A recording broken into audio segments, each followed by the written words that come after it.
পশ্চিমবঙ্গে একজন নেত্রী আছেন, পশ্চিমবঙ্গের মুখ্যমন্ত্রী। তিনি বলেছিলেন এসআইআর করতে দেবো না। দেখছি তো এসআইআর তো তিনি করতে দিলেন না। এসআইআরের কাজ 99% শেষ হয়ে গেছে গতকাল, আজকে হয়তো বাকিটা শেষ হয়ে যাবে। কি ক্ষমতা আছে তার? তিনি এসআইআর করতে দেবেন না। কেন এসআইআরকে গালাগাল করছেন সেই কথা চমৎকার উদাহরণ দিয়ে এর আগে বলে গিয়েছেন নিশিকান্ত দুবে। পরিষ্কার জানিয়ে দিয়েছেন যে আপনারা বাংলাদেশ থেকে যত সংখ্যক মুসলিম আমদানি করেছেন সীমান্ত পেরিয়ে, আমি তার সঙ্গে জুড়ব প্রায় 432 কিলোমিটার এলাকায় আপনারা জমিই দেননি, যেখানে কাঁটা তার বসানো যেত। সেখান দিয়ে একের পর এক বাংলাদেশিকে ঢুকিয়েছেন। এখানে নকল ভোটার কার্ড, আধার কার্ড, রেশন কার্ড, যা যা কার্ড হয় সব ছেপেছেন। ছেপে তাদেরকে নাগরিক বলে প্রতিপন্ন করার চেষ্টা করেছেন। আজকে তারা, স্পিকার মহোদয়, আমি তো আপনাকে উদ্দেশ্য করেই বলছি, তারা তো অনেকেই স্বরূপনগর বলে একটা জায়গা থেকে পালিয়েছেন। স্বরূপনগর থেকে পালিয়ে চলে গেছেন, যেখান থেকে এসেছিলেন সেখানে আরো পালাচ্ছেন। গতকাল পর্যন্ত ফর্ম ফেরত না আসার সংখ্যাটা দাঁড়িয়েছে প্রায় 60 লক্ষ। আজকে তো এটা আরো বাড়বে।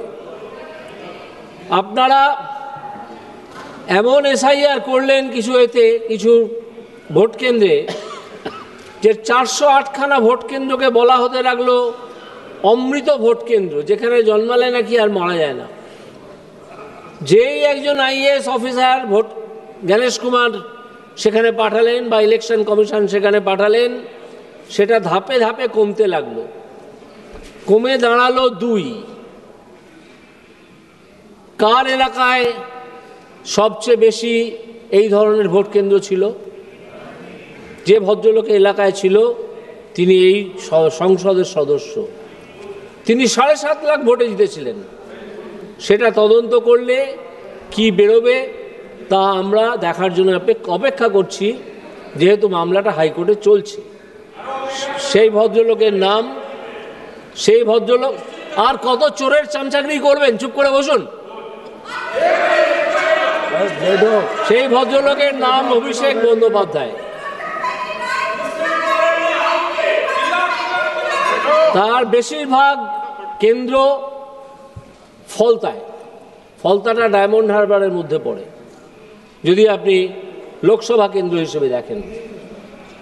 গতকাল একজন বিএলও, বুথ লেভেল অফিসার, তার বাড়িতে আক্রমণ করেছে কিছু লোক। কেন না? তিনি সঠিকভাবে কাজ করেছেন। ইলেকশন কমিশনের অফিস ঘেরাও করে ফেলা হয়েছে। ব্লক লেভেল অফিসারদের অর্গানাইজেশন বলে একটা ভাওতাপূর্ণ অর্গানাইজেশন তৈরি করা হয়েছে, করে ব্লক লেভেল অফিসার নাম দিয়ে একদল পার্টি কর্মীকে পাঠিয়ে দেওয়া হয়েছে ইলেকশন কমিশনের অফিসে। বলুন আমি মিথ্যে কথা বলছি? পারলে বলুন, চেঁচান। যারা মারা গেছেন তারা নিজের কারণে মারা গেছেন, কেউ বিএলওর কারণে, এসআইআর এর কারণে মারা যাননি। যে যার নিজের কারণে মারা গেছেন। আপনারা একটা আত্মহত্যার নোট জারি করেছিলেন, একজন লিখে গেছেন বলে এত তাড়াহুড়ো করেছিলেন যে পরে জানা গেল সেই ভদ্রলোক লিখতেই পারতেন না। তো এইভাবে আপনারা এসআইআর আটকাচ্ছেন। ফল কি হয়েছে সেটা আপনারা জেনে রাখুন।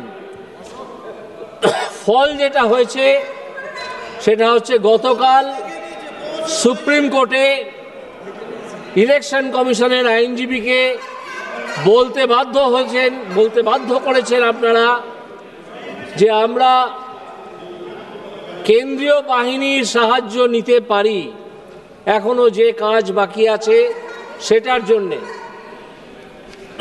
এখনো কিছু কাজ বাকি আছে, সেটা করার জন্য পুলিশকে রিকুইজিশন করে দিতে পারি।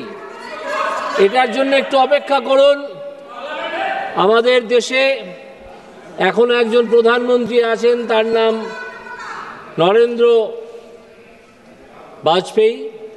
নরেন্দ্র মোদী, আর একজন হোম মিনিস্টার আছেন, তার নাম অমিত শাহ। তাদের নাম শুনলেই আপনারা কাঁপতে শুরু করেন, নাম শুনলেই কাঁপতে শুরু করেন। Please conclude. তো এই অবস্থায় এসআইআর পশ্চিমবঙ্গে চলছে। আমি এইখানে আবেদন করব যে এই পশ্চিমবঙ্গে এই মুহূর্তে ইলেকশন কমিশনের উচিত কেন্দ্রীয় বাহিনী নামানো, না হলে বাকি কাজটুকু হবে না। আমাদের ভিডিও ভালো লাগলে লাইক এবং শেয়ার করুন। কমেন্ট সেকশনে গিয়ে জানান আপনাদের মতামত। আরও ভিডিও পেতে আমাদের চ্যানেল সাবস্ক্রাইব করুন এবং প্রতি মুহূর্তে খবরের আপডেট পেতে প্রেস করুন বেল আইকন।